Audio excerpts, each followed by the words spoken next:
Did you think we were going to forget you? Say goodbye. And see you go without gifts? Oh, Elizabeth.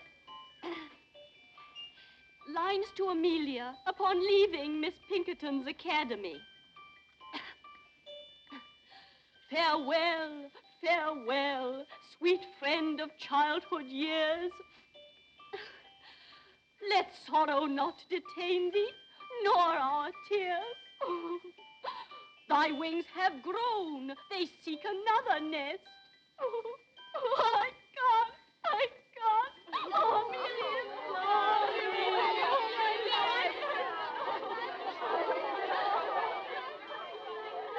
pity poor Amelia. Now she'll never hear the end of that tender poem.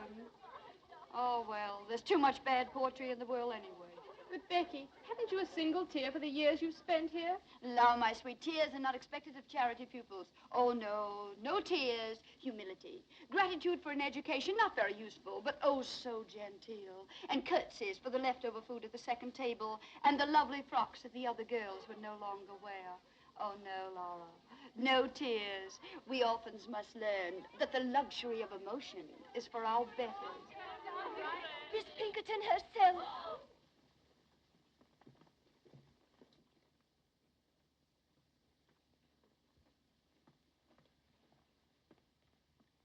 Miss Sedley, as you now leave us to return to the polished and refined bosom of your family, you depart rich in those virtues and accomplishments which characterize the young English gentlewoman.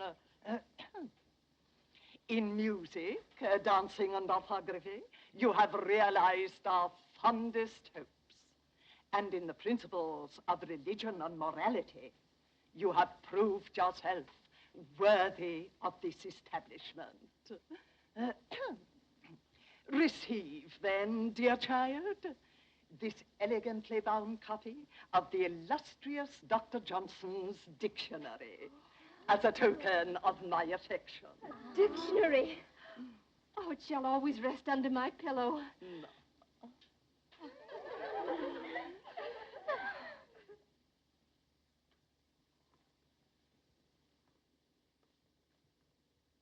Miss Sharp, the time has come when Oui, mademoiselle. Je vais vous faire mes adieux. Be good enough to respond in the English tongue. Oh, dear, Miss Pinkerton, I'd quite forgotten that you can't understand French. For a moment, I thought I was talking to my dear dead mother, whose language it was. But who could blame me or any of us for thinking of you as a mother? Miss Sharp, what I meant to say was, you are about to go forth into the world alone, unaided, to exist by the fruits of your labor. I hope you go with a feeling of gratitude for the gift you have received within these walls. Oh, Mom, what other feeling is possible? Not one of hatred, certainly. Not one of wanting to leave this place. Or a feeling that you took me because I was useful. Mercy, wasn't it a joy teaching the younger girls music and French and knowing how much money I saved for you? Oh, it was. It was. Goodbye, then. Oh, this dictionary for you. Miss Pinkerton, Mr. Joseph Sedley, ma'am. Enter, sir. Joseph. Ah. Dearest Jos. Well, bless my soul, it must be you, is it? Now, Jos, how many sisters have you? Monstrous clever of you to put it that way. Monstrous clever. Welcome to Chiswick Mell, sir. Your servant, Your ma'am. sister's belongings are ready. Splendid. Meredith, fetch my sister's trunk. And now let us kiss our little friends, Emmy, and be on our way. Adieu, dear friend. Oh, my Becky, to think we must part now. Yes, part. Where will you go? What's going to happen to you? Oh, does it matter? Thank heaven you are safely cared for. Oh, Becky, permit me, my brother Joseph. Your servant, ma'am. Who's coming to take you away, darling? The diligence. Public conveyance? Well, it'll have to do. I've no gallant brother to claim me. But my 4 horses claim you, that are waiting outside. Miss Sharp's traveling arrangements have already been made. What is your destination? Well, I have no destination. Not until I find a home, or a room, a garret, any pillar to lay my head upon. Amelia's is true, not a pillar to her name. No, it isn't true. No longer. Becky, you're coming home with me until you find suitable employment somewhere. No, I mustn't burden you. Oh, you angel. Huzzah! I shout huzzah! My man will see to your trunk presently. I feel it my duty to warn you. I can't abandon her. She has nobody. Nobody. Goodbye, Miss Pinkerton. Goodbye.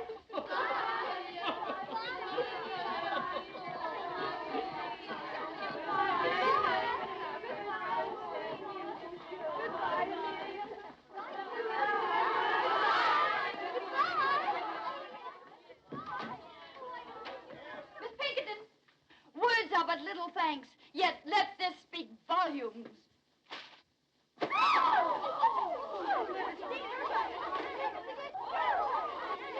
Back to your room.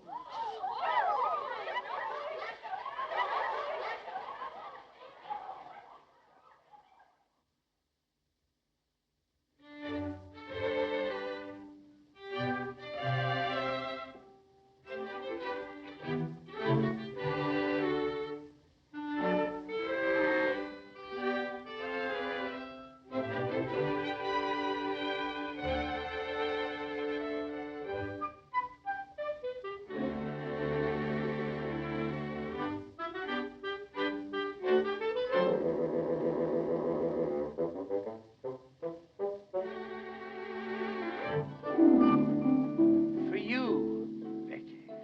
Oh, I shall press this one, too. I've kept all of your dear flowers. Becky, I don't know what to say to you. By Jove, dare I call you Your what, Joseph? my bird? Or something similar? I wonder if young Osmond in there is calling Amelia something similar.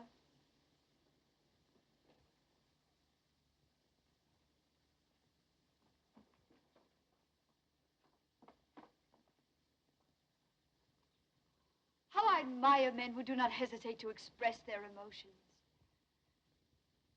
And I offer you my heart, my true affection. I offer you love, Amelia, and a lifetime of devotion. Now you have heard us both. The choice is yours, madam. Why do you make it so difficult for me? Two little boys I grew up with. How am I to choose between them? Am I to say no to you, William, whom I've always respected? Or to you, George, whom I've always... Loved, Amelia? Loved? admired. Let him be your choice, then. Take George. Oh, my dear. Oh, I shall love you none the less always. Only I shall think of you as a sister who is married to my best, my oldest friend. William Dobbin, no man ever had a truer friend.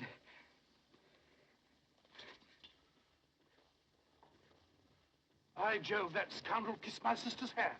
I'll make him marry her. Too late, Joseph. The question has just been popped. What? Why, I didn't realize it. Why, that's beautiful. What a handsome best man you'll make. Only I'll not be there to see you.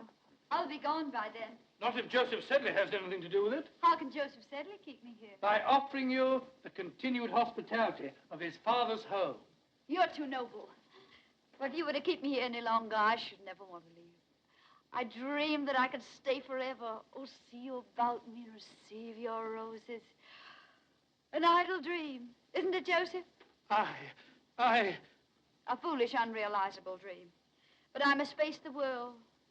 Look for employment. Becky, don't. What is it, Joseph? Do you care? Do I care? Why, when I think of you without a home, I'm completely unmanned.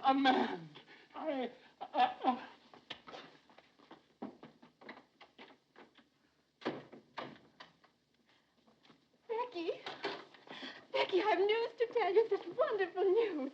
George, I Had asked for your hand, and you've accepted him. Oh, my little blushing bride. You're happy? Becky, you'll never know how happy you're not in love. Oh, perhaps I am. Perhaps I, too, have given my heart.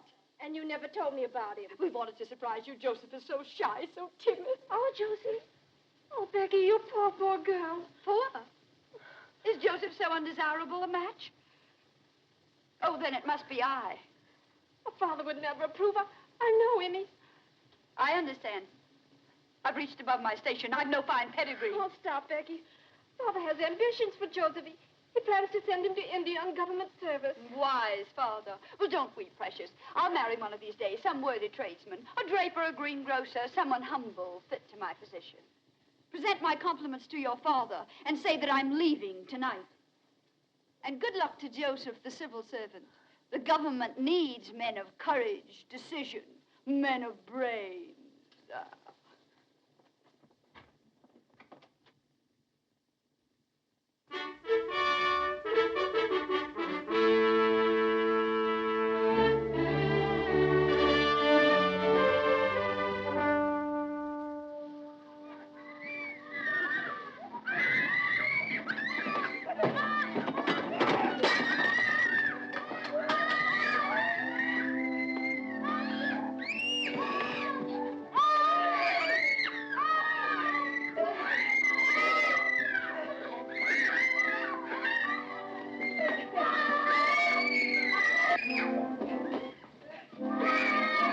Well, here we are.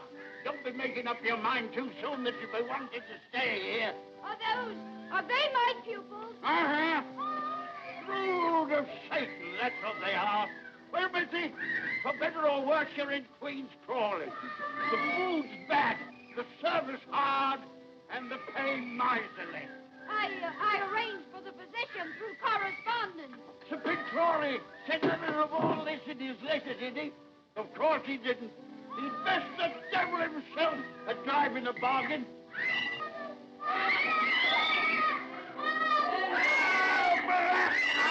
What the devil are you making all this noise for? You little devil, I'll be the death of you. Oh, Violet, blast your hides. Quiet, you hear me? Children, your governess. Come and meet them. Now, try and make ladies and gentlemen of them. If it... And this is their brother. Not a whit better than they for all his holy airs. I welcome you under our roof tree. May you find peace and happiness here. Peace and happiness, he said. Here. Sir, I don't think I've had sufficient training for the position your father so kindly offered me. If you would so inform the baronet. He informed the baronet. Hasn't the baronet ears of his own to hear? Bless you, missy. I'm Sir Pig Crawley, and these are my children.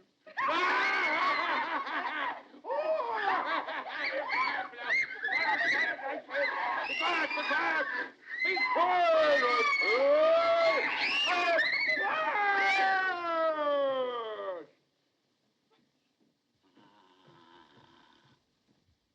And that's another son. As worthless a scoundrel as ever wore the king's uniform.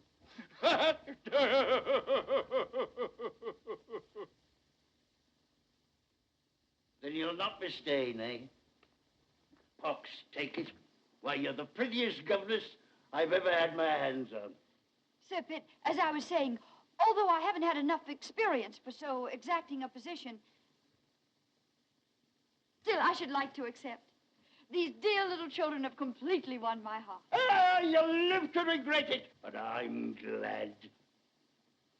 My name is Becky, darling. Would you like me to read you a pretty story? No.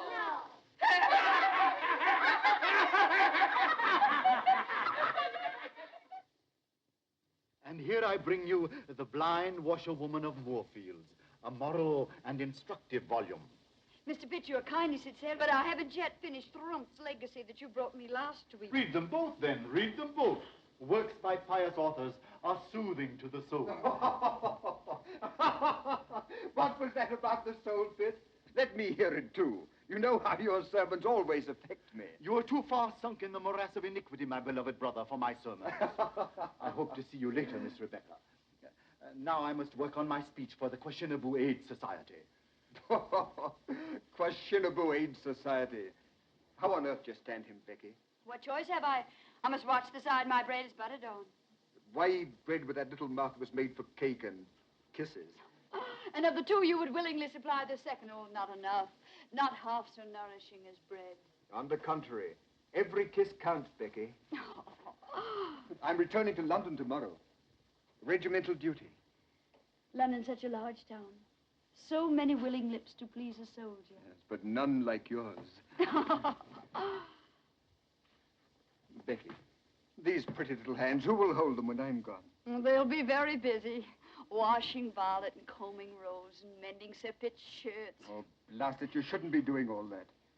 Becky, if I were to ask you to come to London, to find a position for yourself... I've tried all that. No Queen's Crawley is my haven. Oh, but there must be something. Becky, wait. I have an aunt in London. Young and pretty, of course. No, old and a spinster, but rich. I can persuade her that she shouldn't stay alone, that she needs a companion. And I need a protector, Rawdon. Becky! Becky Sharp! Can't you hear me? Where is that girl? Sharp! Sharp! Sharp! Miss Crawley, ma'am, are you perhaps calling Miss Sharp, ma'am? No, I'm calling on heaven to help me preserve me calm. Where are my drops? Where's my jelly? Am I to sit here and be murdered with inattention? Where in blazes is that misbegotten girl? Miss Crawley, ma'am, if I may venture the opinion, ma'am, Miss Sharp has left the house, ma'am, probably on some dark, amorous errand. Some dark, amorous errand, eh? I wouldn't put it past her. Oh, I've been watching her for weeks. A smile for the butcher and a smile for the baker. That girl hasn't a principle to bless herself with. That's what I like about her. Yes. What are those weeds doing here? You know how vegetation nauseates me. But these were brought by your nephew, ma'am, Captain Crawley. They're a cozy nosegay. Throw it out. And throw my nephew out, too. What the devil is he doing round here every single day? Well, that's not hard to guess, ma'am. Miss Sharp has a way of blinking and a way of winking. Briggs, are you suggesting that my nephew would as much as notice that girl? How dare you? Show him in. And get Miss Sharp for me. Go to her room. Get her. Don't you come back here without her. Yes, ma'am. Oh, my head, my head. I know I shall get the vapors. Miss Crawley is awaiting you, sir. Dear Aunt Julia. Well, sir, to what am I indebted for the questionable honor of this visit? To the affection of a devoted nephew. And do devoted nephews always get themselves oiled and barbered to call in their maiden aunts? Huh? Or did you hope to find Becky Sharp at home? Answer me. Becky, eh? No, I'll not have you so much as look at Becky. Remember that. Why, that girl will twist you round her little finger. Yes, but Aunt Julia, I assure you... Don't assure me, sir. I'll assure you. I've been indulgent, I've been generous, I've paid your card debts, and I've laughed at your extravagance.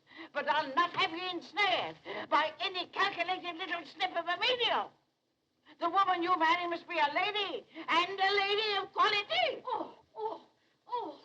How dare you come bounding into the room like this? Oh, it's just as I knowed.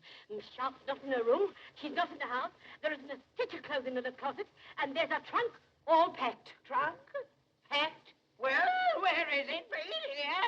Instantly. Well. You expect me to go for it myself? Hurry. Well, who is it now? Am I never to have any peace? Rawdon, put that brandy down. Ardent spirits are for invalids only. Give it to me. Mr. Pitt Crawley, ma'am. That puling hypocrite. Don't you dare show him in. Well, sir, isn't London difficult enough without your presence? Here you come, reeking with the vulgar odors of the country. Madam, I've been sent by my good father. That old reprobate, what's he want? My dear father wishes to know if you still have need of Miss Rebecca's services. I certainly haven't, but neither has he. Sir Pitt is lonesome, madam. Very lonesome. If he's lonesome, let him join Napoleon at Elba. Then they can both be lonesome together. Good. The trunk, ma'am. Oh, Bring it here. Oh. Open it. Yes. And now we shall see what we shall see. Angels above. Why, what the deuce is this? Not what a respectable female eye should gaze on. Tights. And look at this. Pantomime. Oh, and an horrid, licentious wig. Confound you, leave her things alone. She's acting on my orders, Rawdon. Here's a rouge pot. Cosmetics. Oh, sinful. Give me that. And here is Becky Sharp herself. Wait, in Becky's own handwriting. A portrait of my mother. Becky Sharp's mother a dancer? At the risk of contradicting you, ma'am, Miss Sharp's mother was an aristocrat. A French lady by the name of Montmorency. You're wrong, Rawdon. I have it on Miss Rebecca's own authority that her mother's name was Denier. But here it says, a portrait of my mother by my father. A painter fellow. And I had it on Becky's own authority that her father was distinguished and rich. I don't care what that blasted thing says. I don't believe a word of it. Not a single word of it. Believe it, Captain Crawley. Believe anything, everything. Only these relics, they're mine, sacred to me. And no hand shall ever touch them but my own. How well I remember that sweet smile. Her portrait, painted in exile. This is how she looked, always when she bent over my bed, singing me to sleep. Yes, my mother was a dancer. She danced herself and she taught others to dance. But she was an aristocrat, oh, make no mistake about that. A Montmorency of the finest blood of France. And that was the sin for which she was exiled by the revolution. Her chateau burned, her estate confiscated, her fortune taken from her. Yes, she danced. Danced to feed her baby, her only child. To clothe me. To shelter me. Do you wonder now why I treasure these things that remind me of my sainted mother?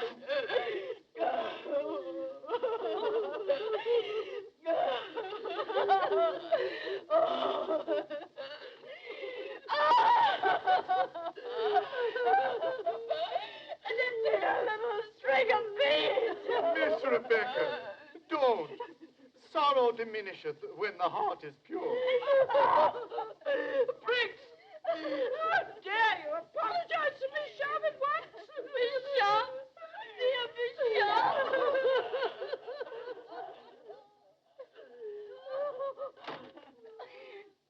The poor girl. We were so unjust to her. I feel faint. A little brandy, please.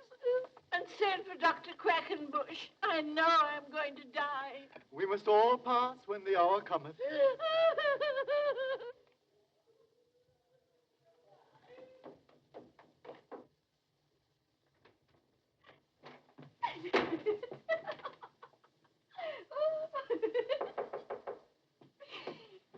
Come in.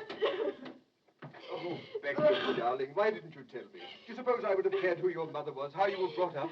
Why did you have to hide things from me? If you'd led my life, you'd want to hide some things even from yourself. Oh, tell me, are you sorry about yesterday? I sorry? Why, Becky, darling, you're my wife now, my own sweet wife. Your wife. We've been married less than 24 hours, and already you doubt my word. I don't, darling. I only want to know. No. What more? Still more? Endlessly? Do you want to hear about my father? How he drank? How drink killed his talent, his hopes, his wife? Well, he beat her. And when I begged him, Daddy, Daddy, don't strike her, strike me. What do you think he did? Well, I'll tell you. He struck me. Oh, my sweet Becky, my poor darling. Oh, don't pity me. Perhaps I'm lying. Perhaps I'm inventing the story as I go along. I don't care. I still love you. Oh, that's what I wanted to hear. Love me, Rawdon. Love me. I've had so little love in my life. I've been kicked about so much. Well, take me away from here. Oh, but Becky, we couldn't do that. My aunt would disinherit me. Well, who cares if she does? We mean more to each other than money. Oh, darling, get a hackney coach. Come for me when it's dark. Oh, why did I want you, my silly? What have you? Not a penny, not a plan, not ambition. Oh, but we'll make out, my Rawdon. We'll make out. Life owes me many things, and I intend to get them. All it takes is the least touch of wit. Oh, don't look so disturbed. I don't expect you to supply the wit. That's my dowry to you.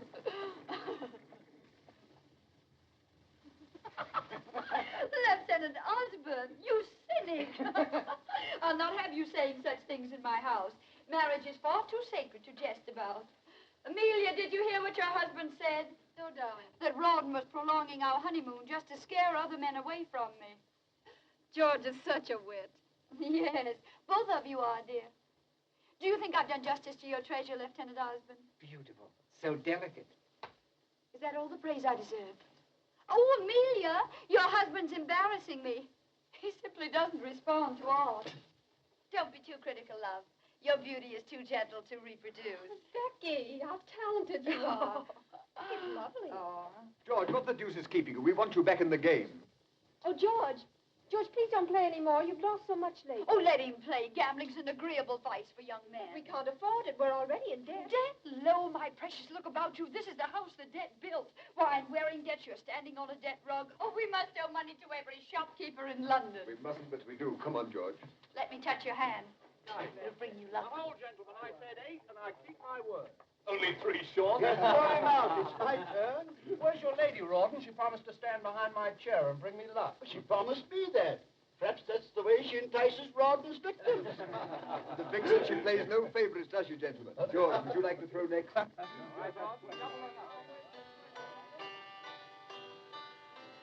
many years since I heard you play last? It was on your own harpsichord. How I envied you for it. But then I envied you for so much. For all that you had, and I didn't. Becky, you envied? You didn't pay any attention to me at all. You were too busy with Joseph. That fat brother of yours? Oh, how you all worried for fear I'd marry him. That's why poor Joseph was shipped off to India, wasn't it? Becky, you know Father. He was Never mind, pet. That's all forgotten. That's the past. Oh, Becky, you're the most generous, most forgiving, darling.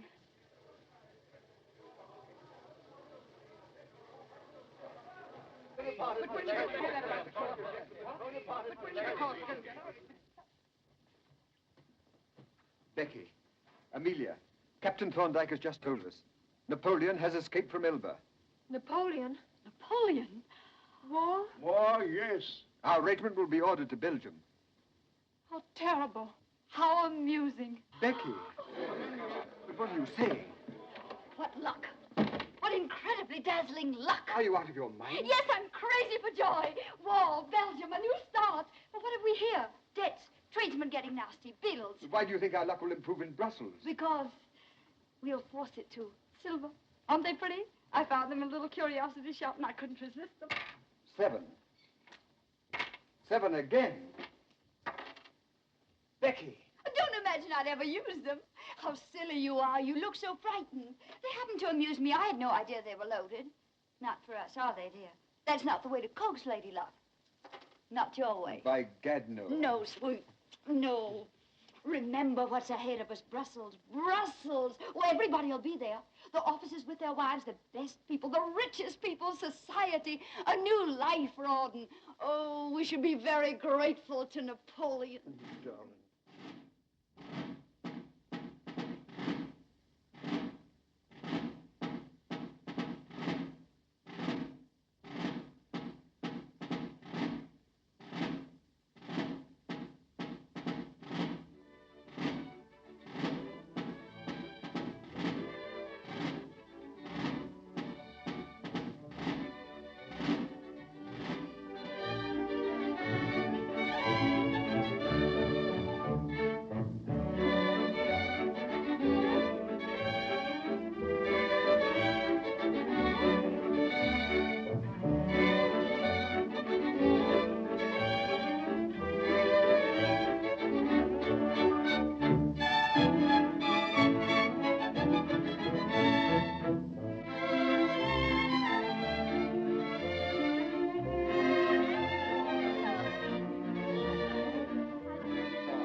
Now I understand why Wellington keeps us in Brussels. England expects every man to do his duty. Nightly. Now, General, don't make me sorry I invited you. I shall send you home. To be thrown out by the Duchess of Richmond is the beginning of a social career. Impossible, man. Oh, don't listen to him. I adore it here. So breathtaking, so brilliant. And always the danger of a sudden attack. Oh, no danger, my dear. There'll be no fighting till the Prussians join us. Prussians? No,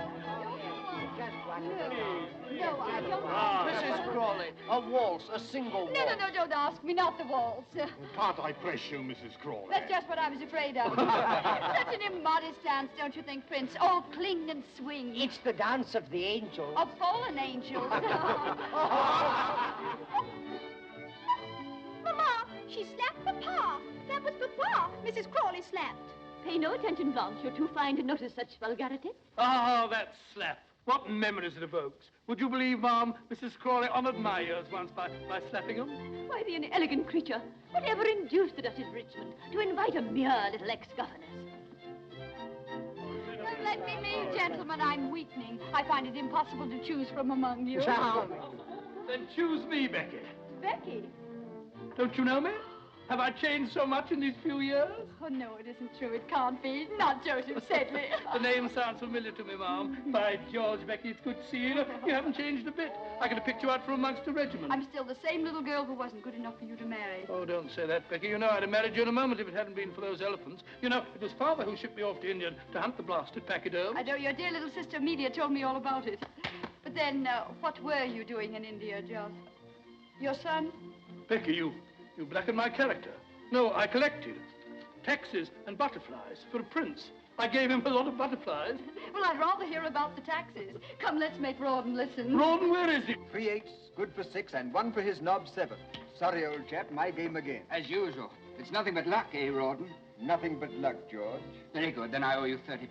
Rawdon, George, I brought you a dear old friend. How are you, Rawdon? I've already seen Joseph, all of him. Well, you've been neglecting me all evening. Take me for a dance, George. Joseph will play your silly cribbage.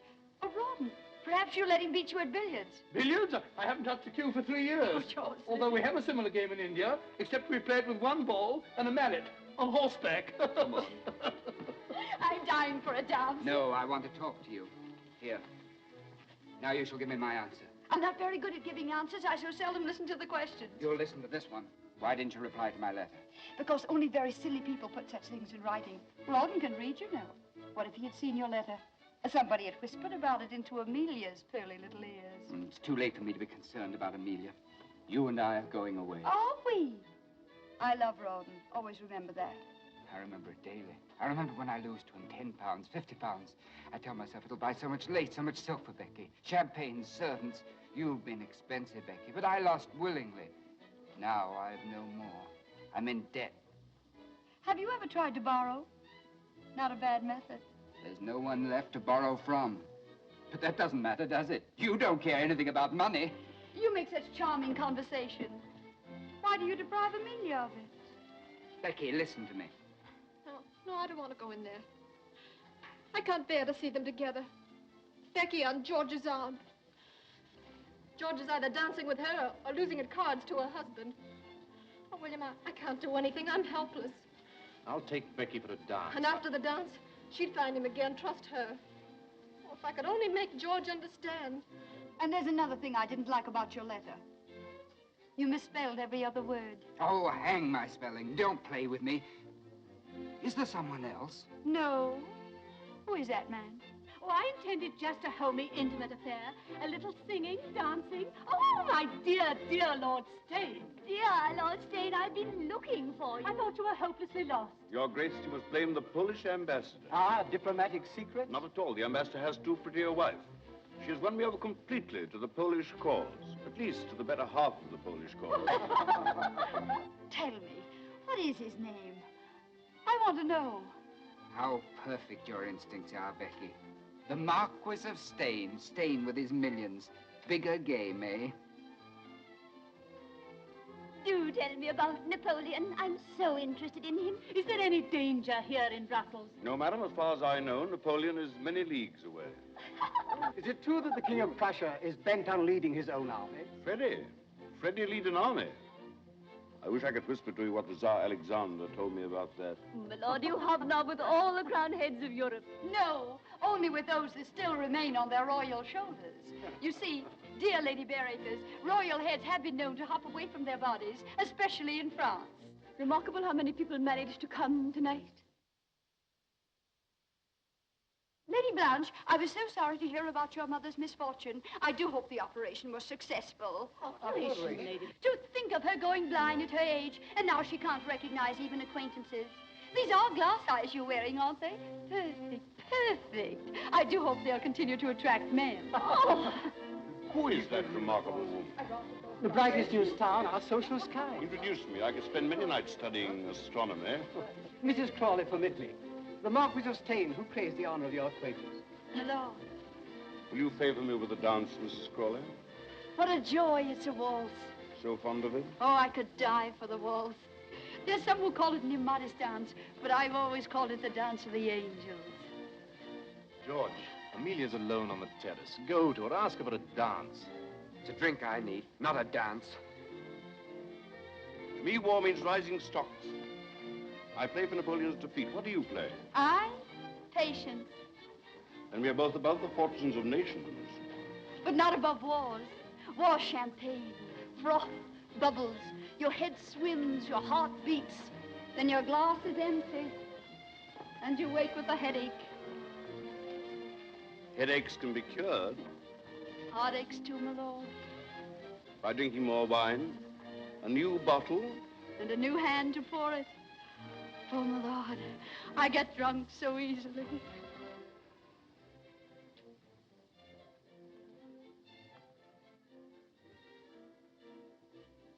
Are we both waiting for a light in that sky, madam? Yes, I want this night to end. I don't want the dark.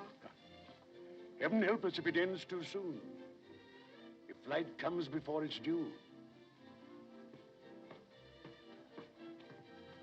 Your Grace, Who is that man?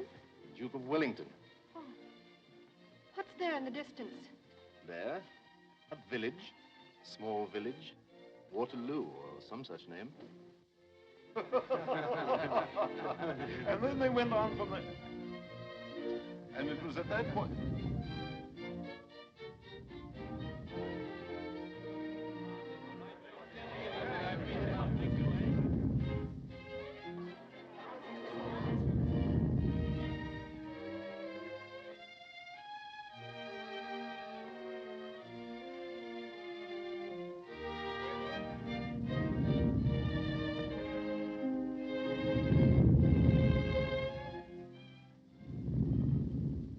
What was that?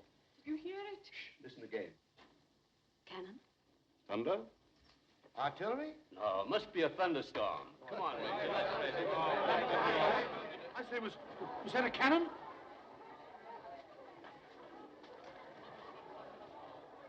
General, Your Grace, can they shoot this far? Sometimes I almost wish they could. Oh, it's nothing. It must have been the wind. Just a thunderstorm. Oh, I was so frightened. It's a false alarm. Just dance.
Wait for me here. I'll take you home in my carriage.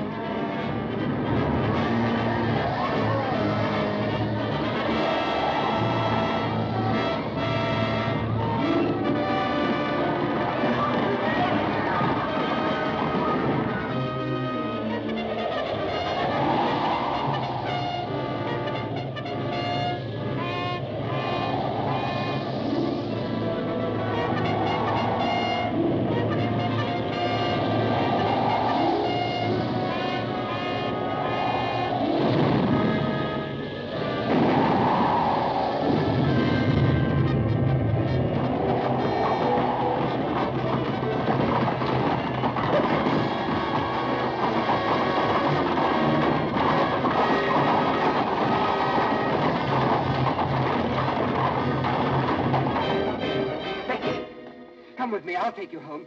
We could still leave.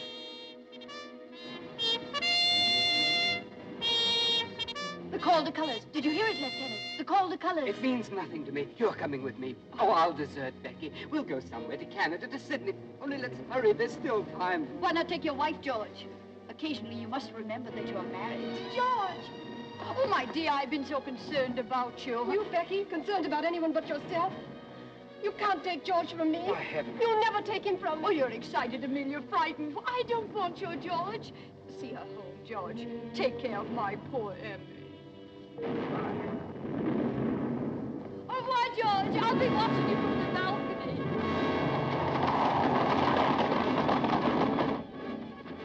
Ron! Darling. Oh, Ron. Darling, where have you been? Wellington's orders. I just dashed back for a few moments. Oh, darling, I have so many things to tell you before I go. I've been happy with you. I've gambled and I drank, but always I've loved you. Loved each other. Understood each other. Take this money. I shan't need it. And sell my watch, my silver dressing case. Oh, darling, I leave you with so many debts. No, and sell my 2 horses. Don't think about money. I'll make out. But I'll pray for you, Ron. I want you back. I love you. I love you now. I've never loved anybody else. I must go now. But remember, never forget this. I worship you, Becky, from your little toes up.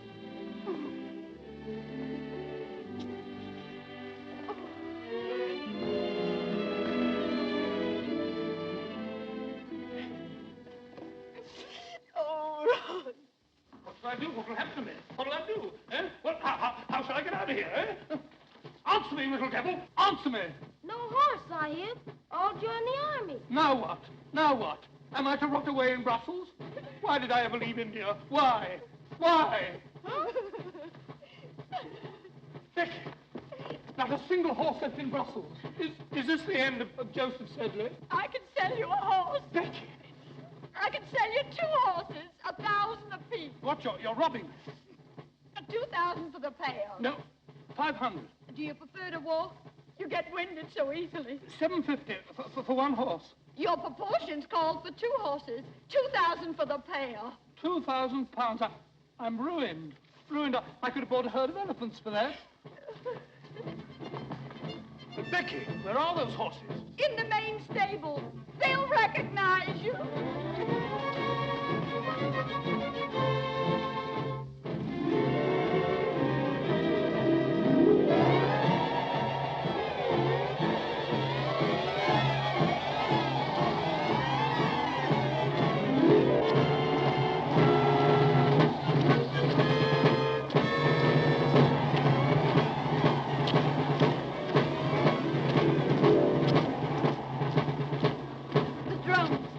Marching men.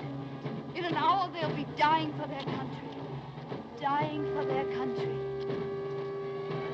Well, I'm dying for my breakfast.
Lady Southdown, would you do me the honor? Lord Liverpool, please condescend. And Mrs. Siddons, please. Your Grace, Mr. Shelley. My dear brother.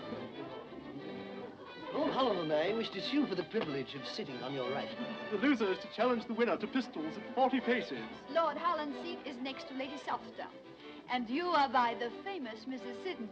What would Mayfair say if the dangerous Beau Brummel sat next to me? clap their heads. You can't clap your hands when you're whispering behind your palm. Lord Stane.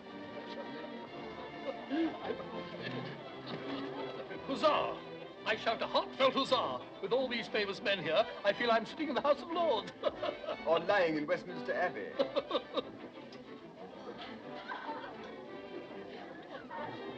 Why did you bring me here, Pitt? This is a wicked, immoral atmosphere. Look at Lord Stane and that woman. That woman is your sister-in-law now, Jane, please remember. And remember also that she's very pious. Why, before I married you, she and I used to read sermons together. Everything is so delightful in your new home, my dear. These pictures, family portraits. Ancestors, Lady Southdown. Oh, yours or Captain Crawley? Oh, mine. The Duke and Duchess de Clovenay, Lavinia and Alistair. I bought them last week, £5 apiece.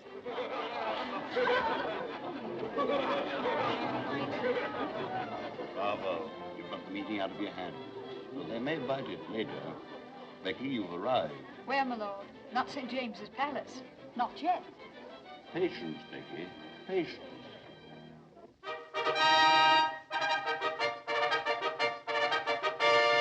be presented, Miss Elizabeth Fortley Cooper.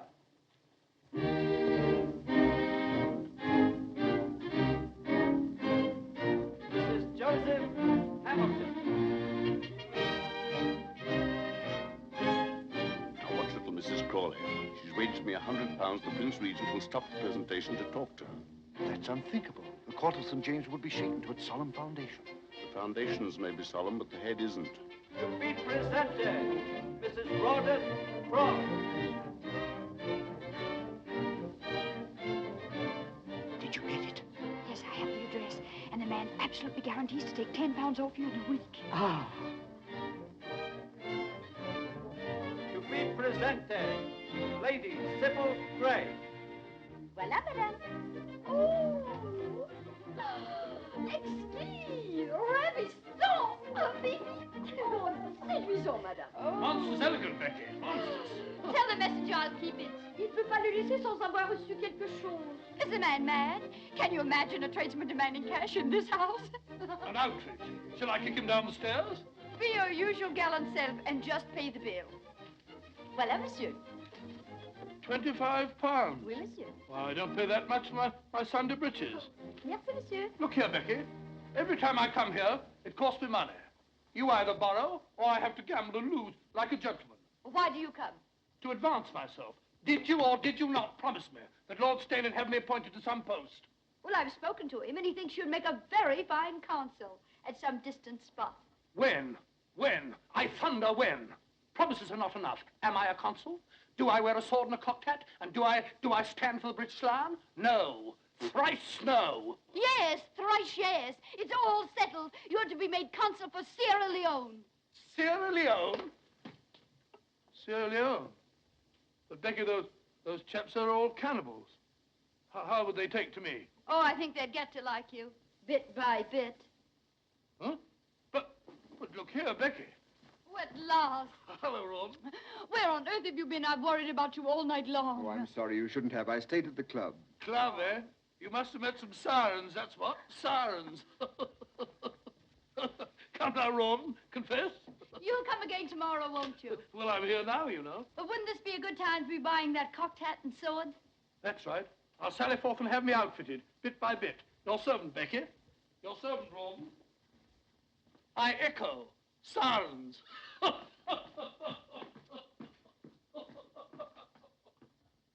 Curry and Carter, £37 for livery. And here's a little billet-doux for 800 or they'll sue. Bagatelle. What's wrong, Rawdon? Everything. I had a nasty night at the club. Almost came to blows with Deuce Ace. Others had to separate us and all that sort of rot. But why? He kept hounding me and threatening me about the £400 that I owe him. He demanded immediate payment. Well, a pretty time you picked. We haven't sixpence. I know, that's the devil of it. After the row, it became a matter for the entire club. Naturally, a debt of honor. I was instructed to pay immediately. Well, you go away for a few days and the whole thing will blow over. No, it won't. This is not like owing money to a shopkeeper. This is a gambling debt. I pay or I'm expelled. Captain Dobbin is in charge of collecting it. Who? William Dobbin. He represents the club. Oh. Deuceace, that little swine. Why, he was here last week and he never even mentioned the debt. He and I gambled while you played billiards. Gamble? What did you play? Dice, and I won. For heaven's sake, you didn't buy The any... loaded dice. Oh, come now. I promised you I never would. A promise is a promise. Why, I don't even know where they are. I seem to have lost them. Why do you look at me like that? What do you see? That I've become a liar, a cheat? Oh, no. But how can I help worrying, Becky?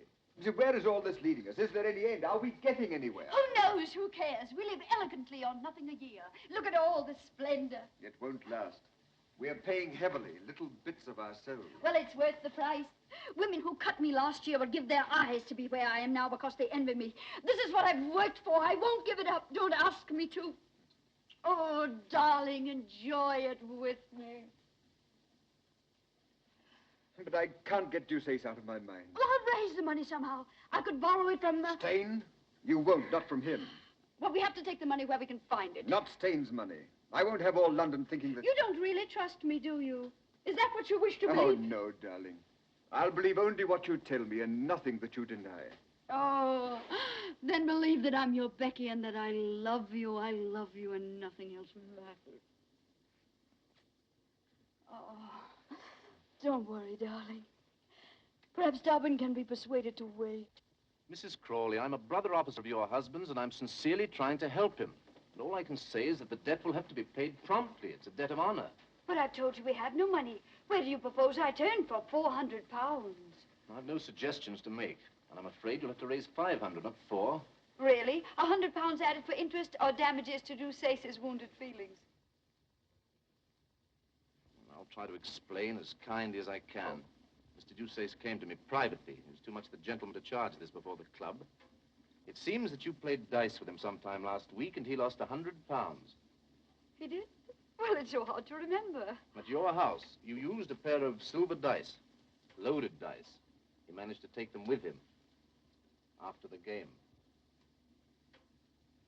Unfortunately, I've never seen them before. Do you intend to use them? I hope not. Oh, come, aren't you rather enjoying this? Here I am. You've always considered me Amelia's bad angel. You've always hated me. Now I'm in your power. No, not in my power. I'm still trying to help Rawdon. Oh, of course. Then this isn't a personal matter. Then, if I appeal to your chivalry, would you lend me the money? No? But perhaps you'd grant me a delay. I don't think I could persuade Mr. Deuceace. I didn't think you would. So I came all prepared to do business with you. I have something to sell, something I think you'd be interested in buying. Madam, I couldn't possibly be... Oh, wait until you see it. I brought it with me. By the way, I was broken-hearted to hear that Amelia had rejected you again. Mrs. Crawley. Poor darling Amelia. She's still possessed with the idea that she must be true to George, loyal to the dear ghost who was so true to her when he was alive. I've no desire to discuss... Not to discuss how to gain the key to her rusty little heart, Captain. Oh, what noble self-denial. George wrote me a letter. Not a literary gem, but clear.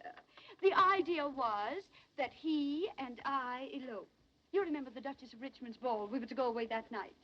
Oh, it would be invaluable in your courtship. Can you imagine the change it would bring in Amelia? It's for sale, 500 pounds. Mrs. Crawley, women like you... How much time have I to pay? Till tomorrow morning. Oh, generous, generous. You'll get the money.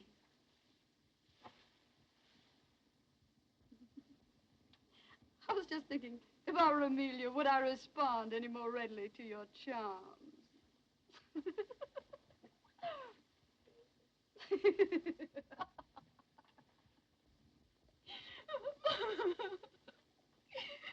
I walked up and down in front of the hotel, and I didn't dare come in.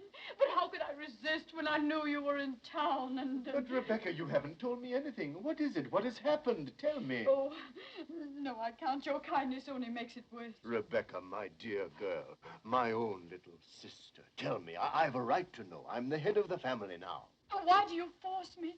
It's so humiliating to talk of money. Oh, dear, perhaps you're right. Your secrets are your own. Yes, why should I tell you that I need 500 pounds at once or else I'll kill myself? You shouldn't. You mustn't. Even if you did, I couldn't afford any more money. Oh, I know. You've always been most generous. Besides, someone else has offered to help me. Someone else? Who? Oh, a friend. On second thought, you can have it, sister. Brother. But on a condition that you let me rescue you from an unholy and imprudent connection. Oh. I refer to the Marquis of Stane. Promise me that. Dear Rebecca, promise me. My conscience is against it. My conscience. And your conscience is kissing my hand now. Yet my brotherly love. Ah, Rebecca, do you recall how we read sermons together? Couldn't we read a few soon? Isn't the Marquis of Stane fortunate? He has no conscience. And as for brotherly love, not an ounce of it.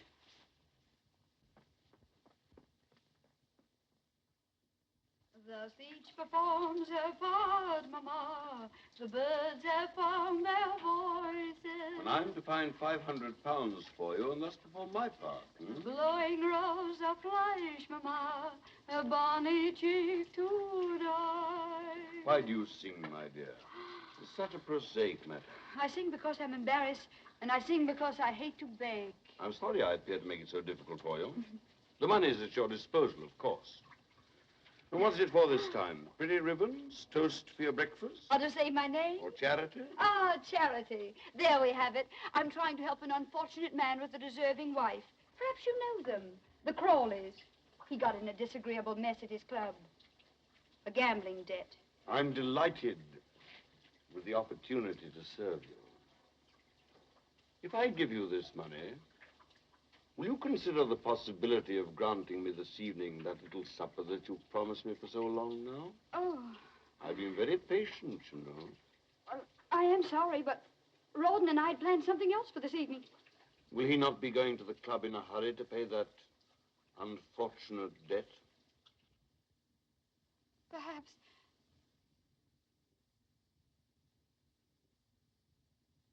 He'll have to, won't he? Yes.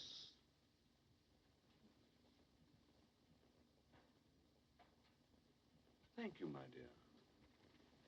And now go on with your singing. You sing most charming.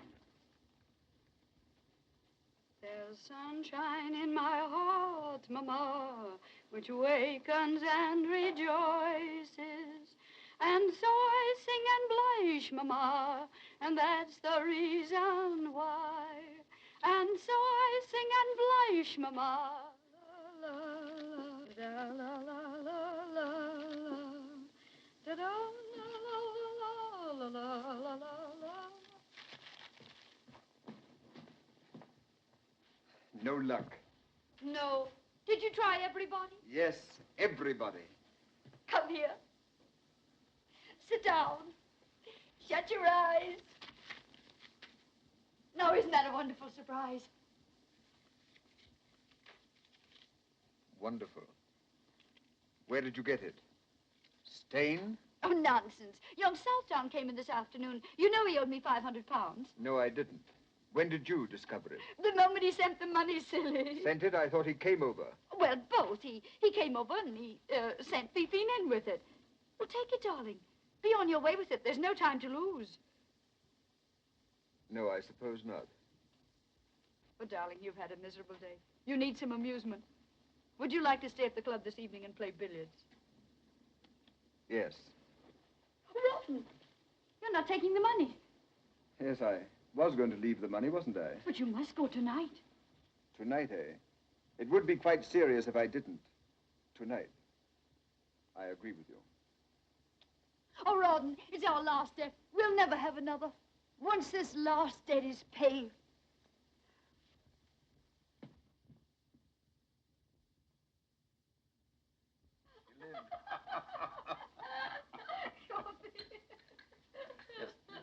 But did it really happen? Well, it may have. No sugar. Thank you for remembering.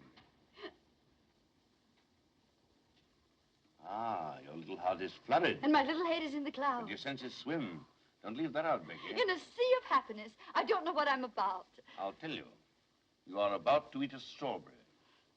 I saw you watching them while I was kissing your hand. My lord, you've wounded me. Do you question my emotion? On the contrary, I'm flattered that a midnight visit from the wolf should prove so exciting to a lamb of your coolness and self-possession. Well, I'm sorry to disappoint your lordship, but this lamb is far from being excited. She thinks there's some good in every wolf. Poor, optimistic lamb. What was that? Nothing. Somebody singing in the street or quarreling or making love. Why, you don't expect an intruder, do you? No, returning husbands can hardly be called intruders.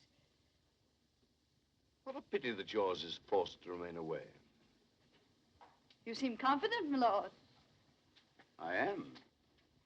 Curiously enough, Mr. Crawley was arrested by a bailiff just as he was entering his club. Arrested? So I have reason to believe. Of course, I wasn't there to see it myself. It was a most unfortunate mistake. In the morning, the mistake will be discovered. There will be apologies. The whole thing will be treated as a harmless little joke. Only a joke. Then we are free to enjoy the wine. And with your wit and charm, how easy it'll be to forget everything. Not everything, Becky. You mustn't forget your ambitions. Ambitions? I worked like a galley slave to get into your fine society. And what have I got for it? The privilege of dining with the dullest people in London. You can't have ancestors and not be dull. I'd rather be a parson's wife. But you're not, Becky. You don't cook and sew and mend stockings. No. Nor do I replenish the earth.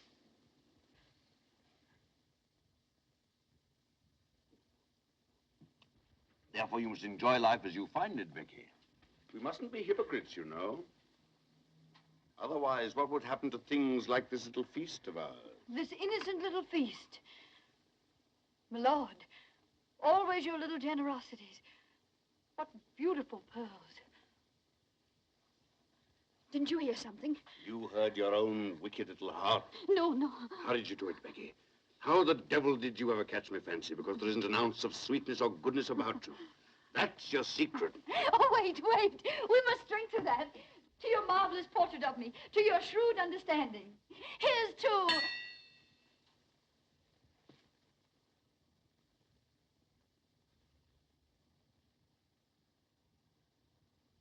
Ron, my lord and I having...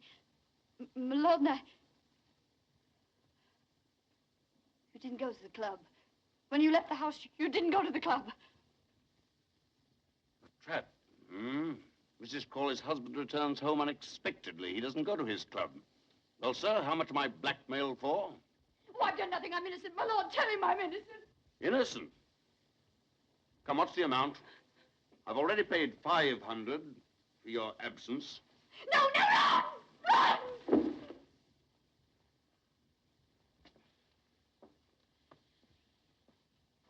I'll make you pay for this.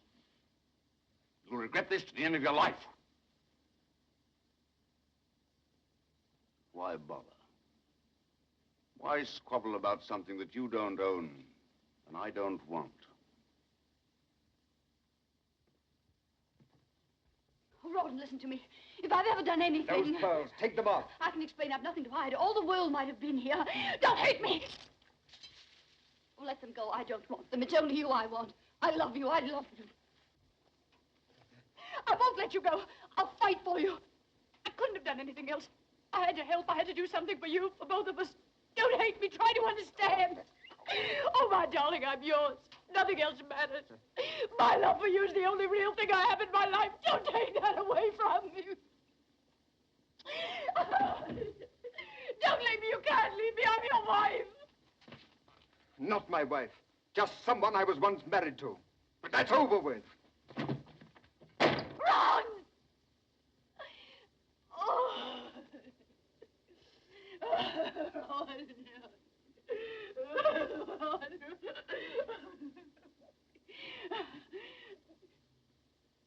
Oh. They'll all laugh at me. Oh, how they'll laugh.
Oh, dear, Wendy. Oh, no, I don't. Up with me, up with me.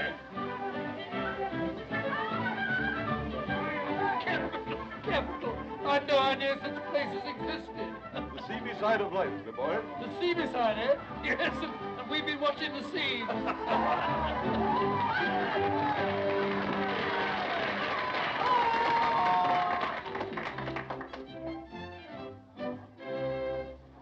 Young Molly, who lives at the foot of the hill, whose fame every maiden with envy doth fill. No, my eyes are tricking me. It's Mrs. Crawley, Becky. She's been out of England. So she's either come back or I'm Fancy's victim. Oh, that's enough. Aye, that might feel you're singing too. Don't annoy her ladyship. With a delicate air. I'd be all delicate. See how delicate I am. Tell me, swains who have conquered the fair, how to win the dear lass with the delicate. Delicate? That was my trouble, too.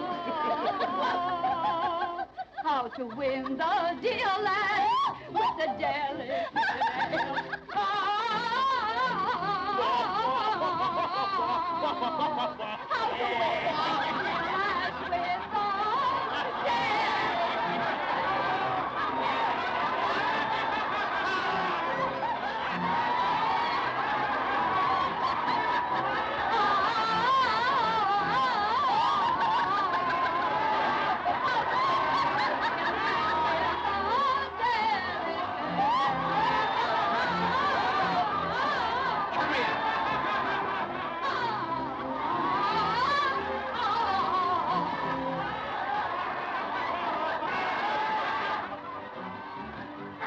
Out with you! You imposter!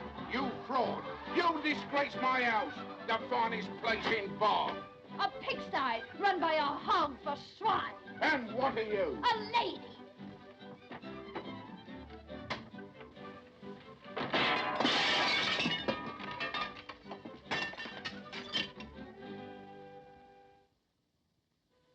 That's right, dearie. Read the cards. Ask them where to find the money for the landlord. Because you pay today or out you go. Tell him I'll settle tomorrow. Do you think he'll believe that? He heard all about what happened to the great singer last night. I'm expecting a remittance any day now. I've written to my brother who's a rich man, a baronet. Your brother. I used to call them me cousins. I had an earl and a count. You wouldn't think it, would you, looking at me now? But I was a dancer. I had me home in Park Lane, me jewels, me carriages. Now I've got me broom and me scrubbing brush. There won't be any brush for me nor broom, you old crow. It's not in the cards. The King of Hearts, Rawdon. See how close we are to each other? There's the King of Spades between you. The King of Spades. He always keeps us apart. Well, you can forget about it if you drink enough brandy. Superstition, nonsense. I'm not the Queen of Hearts and Rawdon's not the King. Who cares? Cards won't bring him back anyway. Then why do you sit here wishing and sighing? Because I dream and I don't want to dream. I don't want to see him shipwrecked, killed, dying of fever. The Ace of Spades. Do you think he's dead? Cards never lie.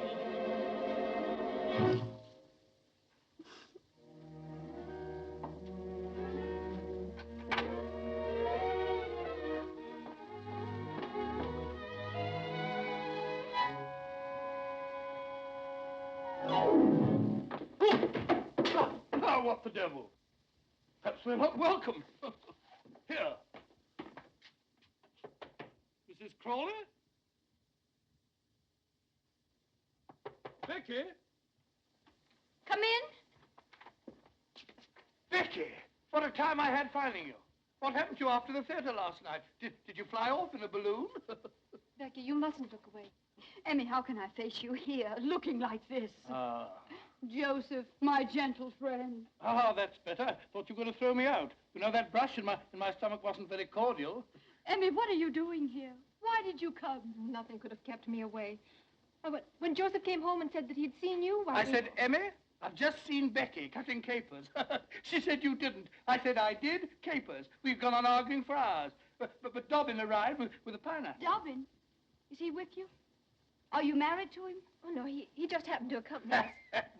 He's been happening for years. What I mean to say is accompanying Emmy. At this very moment, he's down in the tap room, accompanying a mug of beer. He wouldn't come up. He still remembers. Don't, Becky. The past must be forgotten. Oh, not that, dear. It's such a mess. I've been too sick, too dejected to put things in order. It doesn't matter, dear. We always used to sit on the bed for our talks. Come sit by me. Amelia. Oh. Becky, I still have your little bed. It's in my house. Oh. How would you like to have it again for your very own? I offer it to you with all the old affection. Amelia. You can't stay here. Come and live with me. Oh, this is a dream. Dream, eh? Well, it isn't. Leave us, Joss. Go down to Dobbin in the tap room. Becky and I have much to say that's not for strange ears. My ears strange? They're the same ones I've worn for 40 years. Did you mean what you said? Do you know what you're doing for me? You're saving me from myself, from this, from Pitt with his leering charity in his clammy hands. I've written him a letter, pleading for money. You have no need of him now. No, I can go with you.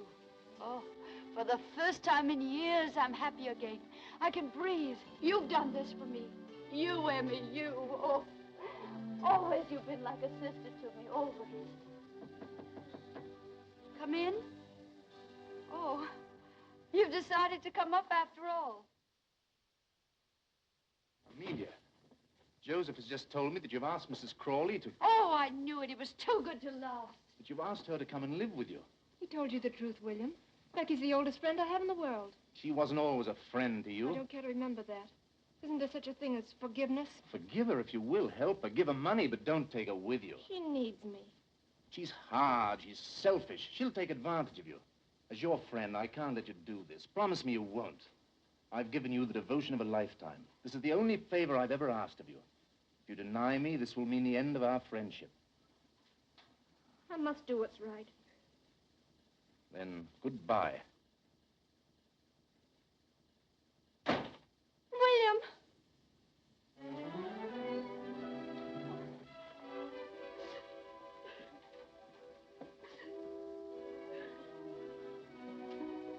You're in love with the man. You can't live without him. It would break your heart to lose him. Emmy, I'm not coming home with you. I'll not let you do this. I'll send you back to Dobbin, no matter how much he's hated me. Don't give up, love. Don't let it be taken from you by me or anybody else. Fight for it. Keep it. It doesn't come often. But you... Don't worry about me. I'll manage. Go downstairs. He'll be waiting for you. Take his hand. Ask him to marry you. I can't. I'll never marry him. You will? Why shouldn't you? Because of George. I must be true to his memory, his love. Love? Why, you fool, you monkey. He never really loved you. He did. I'll prove it to you. No matter what you say, you'll think he did. Oh, he was never faithful to you. He made love to me, but you were hardly married to him. Your husband in heaven. Oh, here it is. You know the handwriting. He wrote this to me, sent it to me in Brussels, right under your unsuspecting little nose. Now you know. Now you're free to forget the past. Go to the man who really loves you. Marry him. Go on, go on. I say, Emmy, did you and Dobbin have a breeze? Just you're drunk. Drunk? I drunk. This is an injustice. Am I her only brother? Similarly, is she my only sister? Similarly, where is she running to? To Dobbin. She's going to marry him. Huh? Well, I think that's beautiful. Well, what's the matter with you? What have you lost? Lost my heart out of my bosom to see my sister blessed with such happiness. Why weep? They'll be happy, but they haven't stolen all the happiness in the world. I think they have. Would you like to sit down and be just as happy as they are? Yes. Do you like brandy, Joseph? Well, how would it sit with a beer in there? Perfect. Extra fine cognac.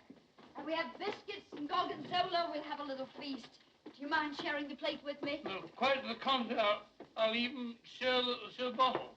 Have only one knife. I'm ashamed to admit. Isn't it enchanting? Enchanting.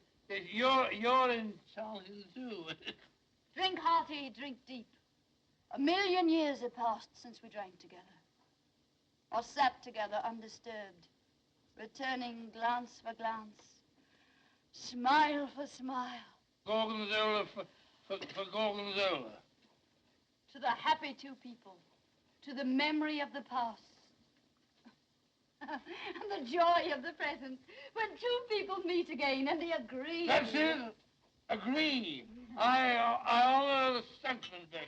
To pitch their little tent or little cottage with the trees and the stars above. I honor the stars above. And the murmuring of moonlit streams and the perfume of flowers. Does that fetch you, you dear gay fellow? It's you that are gay, Becky.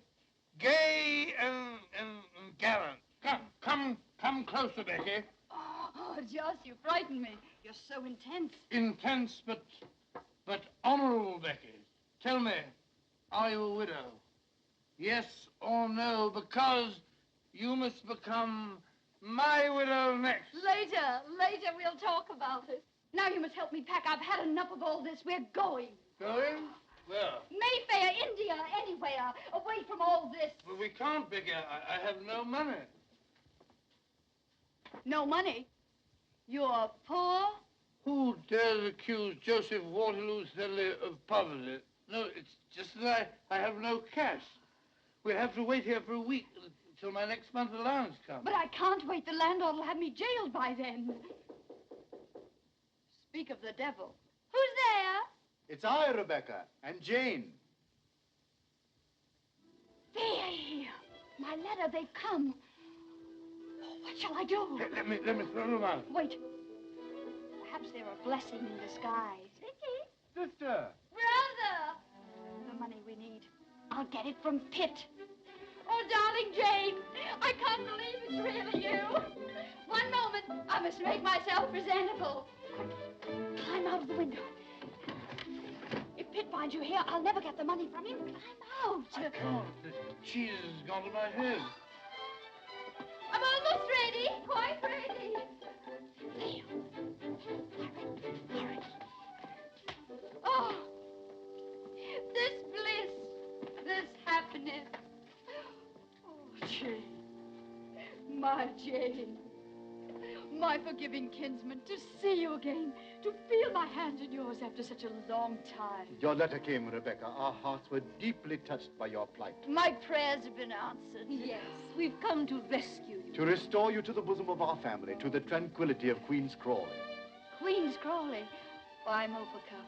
But before we do that, my dear, you must cleanse your soul. Ah. Rebecca, would it not make you happy to go to church with us before we talk of anything else? Oh, I'd go happily. As soon as I settle with the landlord, he'll not let me leave the house until I pay the money I owe him. Isn't the peace of your soul more urgent? Yes, but so is the landlord. Urgent. I trust it's not a large amount. Oh, no. 200 pounds. Settle with him for 35. 150? 50 then. Make it 100, brother. Then we can go and listen to the sermon. Oh. Thank you. What was that? Aren't you alone? Alone, always alone. It must have been a mouse. And now, dear, get your bonnet and come to regain peace. Yes, regain. Peace. Oh, peace. Regain. Bonnet. Oh, what's wrong? You ill? My heart. The excitement of seeing you again. Some water. Oh, no. Perhaps I'll feel better soon if I rested. Yes, rest. And I shall stay with you and care for you in your need. Oh, no, you mustn't. I'd never forgive myself if you missed the service. You must go, dear. I'm used to my solitude. Please go and come back for me later. Come, dear, Rebecca's overwrought. Soon she'll be better. This book of moral precepts which we brought you. When you're better, read and profit. The title is Rewards of Virtue. Until later then, poor child. Rest well.